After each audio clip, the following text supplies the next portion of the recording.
Welcome student.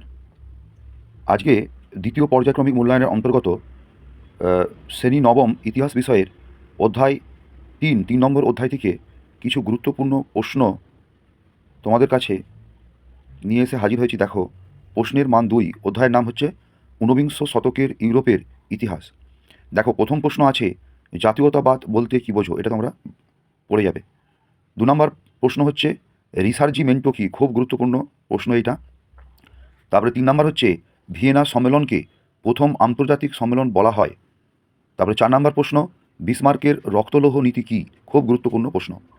কার্লসবাড degree কেন জারি করা হয়, এটাও খুব গুরুত্বপূর্ণ প্রশ্ন। মেটারনিক ব্যবস্থা বলতে কী বোঝো, এটাও গুরুত্বপূর্ণ প্রশ্ন। এমস টেলিগ্রাম কী, এটাও খুব গুরুত্বপূর্ণ প্রশ্ন। ভিয়েনা সম্মেলনে বিগ 4 বা 4 প্রধান কারা ছিল, এটাও খুব গুরুত্বপূর্ণ প্রশ্ন। ভিয়েনা সম্মেলনে গৃহীত নীতিগুলি কী ছিল। মাসিনি ইয়ং ইটালি দলের লক্ষ্য কী ছিল। ভিয়েনা সম্মেলনের বিপক্ষে 2টি যুক্তি দাও।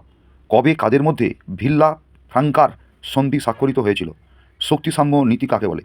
দেখো, যেগুলো ট্রিপল স্টার দেওয়া আছে সেগুলো খুব ভালো করে পড়ে যাবে, আর যেগুলো ট্রিপল স্টার দেওয়া নেই সেগুলোও পড়ে যাবে।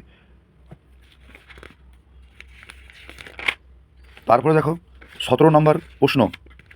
দেখো, মাসিনির সঙ্গে ক্যাফুরের কী সম্পর্ক ছিল, এটা 14 নম্বর প্রশ্ন।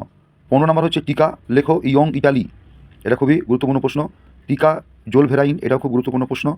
17 নম্বর প্রশ্ন জুলাই অর্ডিন্যান্স কী, এটাও খুব গুরুত্বপূর্ণ প্রশ্ন। হেটারিয়া ফিলিকে কী। তাহলে এই অধ্যায় থেকে 2 নম্বরের প্রশ্ন তোমাদেরকে দেওয়া হলো, মোট 18টি। তোমরা এই প্রশ্নগুলি ভালো করে তোমরা পড়ে যাবে।